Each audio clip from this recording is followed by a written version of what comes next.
Join us now to take a closer look at the markets today. Today is Wednesday. Sometimes maybe on a Monday just to figure out what's going to happen for the week after you made that call, that weekly call, which you're not going to do anymore. Tom Lee, co-founder of Fundstrat Global Advisors and a CNBC contributor.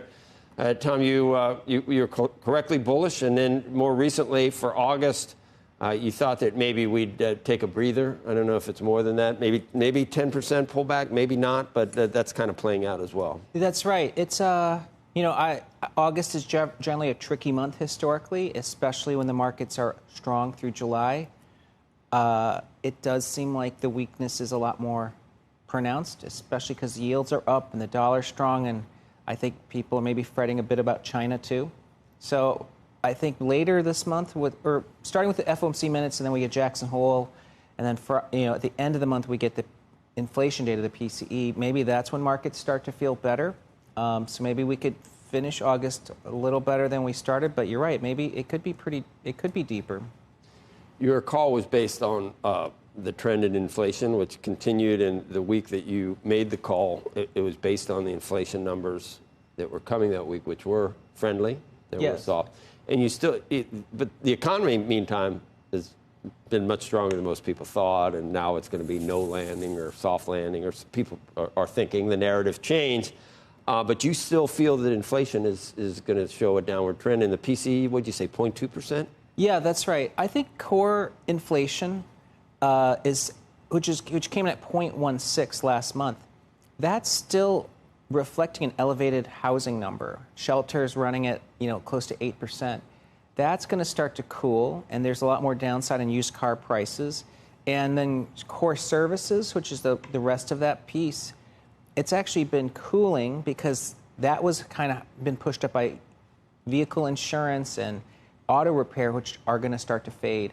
So I think inflation is on a glide path towards sub-3, sub-2 by the middle of next year. That's why I think sub-2? Sub-2? I think we could print something pretty low, because when shelter goes to zero, then you could have core at zero. I mean, you could have some zero month over month, or even negative month over month for a bit. It's weird. That's like a shocker. Well, we back out energy.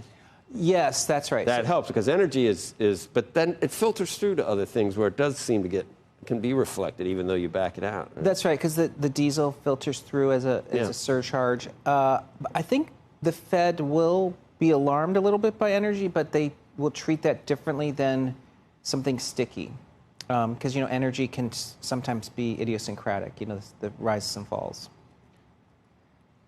So under 2%. So the highs by the end of the year still in your playbook? Yes. All-time highs in the S&P by the end of the year. Yes, I think as bad as August is, maybe even if we're down 5-8% in August, there's $5.5 trillion of cash on the sidelines. I do think a lot of people still think the Fed is going to hike, but if they do only one more, I think the market can absorb that. And then, of course, growth has been strengthening. And look at S&P earnings, ex-energy, it was up almost 3% in the quarter, the first time in 6 quarters. So I think you have an earnings recovery, Fed maybe slowing, interest rates could stabilize, and then the cash gets put to work. Can we do all this with China falling out of bed? I mean, we do have to watch that carefully, because on the one hand, China's weakness exports deflation, which is kind of gives us 2024 the idea that producer price indices and CPI could be softer. Right. But you don't want the second largest economy to fall into a recession or a depression or a recession. How does this inflation call of yours, and economic growth call, is it either influence or impact your call on crypto? It has. I feel that they're all very interrelated for you personally. Yes, because crypto is dependent on monetary policy. Right. Right. So if inflation is cooling, then we can start to bet on forward financial conditions easing and central bank easing sooner. That's bullish for crypto or right. alternative assets, yeah. Okay, so but what I'm trying to understand is, which view did you back into? Do you understand where I'm going with this? I mean, I think crypto is the residual. Is the residual allocation based on what the central bank could do? And of course, Bitcoin separately has as catalyst if if an ETF, which, you know, we're in the window where we'll start to see the potential for an SEC approval of a spot Bitcoin ETF. And are you strictly Bitcoin at this point these days? I think it's still easiest to navigate through Bitcoin and Ethereum because of their regulatory status is a lot more clear, and even today's Coinbase announcement shows that those are the two ways to get liquid exposure to crypto.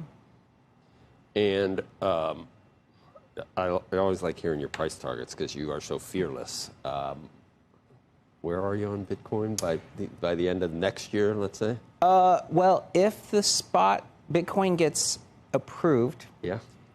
I think the demand will be greater than the daily supply of Bitcoin. And so the clearing price, this is done by Sean Farrell, who's our crypto digital strategist, is over 150,000. It could even be like 180,000. But that's only if the spot, only if the ETF gets approved. Yeah, and so U.S. This is a big F. a spot U.S. because Right. a spot Bitcoin ETF is approved outside Right. the U.S. Okay. But if it's not approved, then are we just lingering around 29,000? There's still upside counts because of the halvening next year. So you'll have a drop in supply again. So the clearing price has to increase, but it won't be six figures.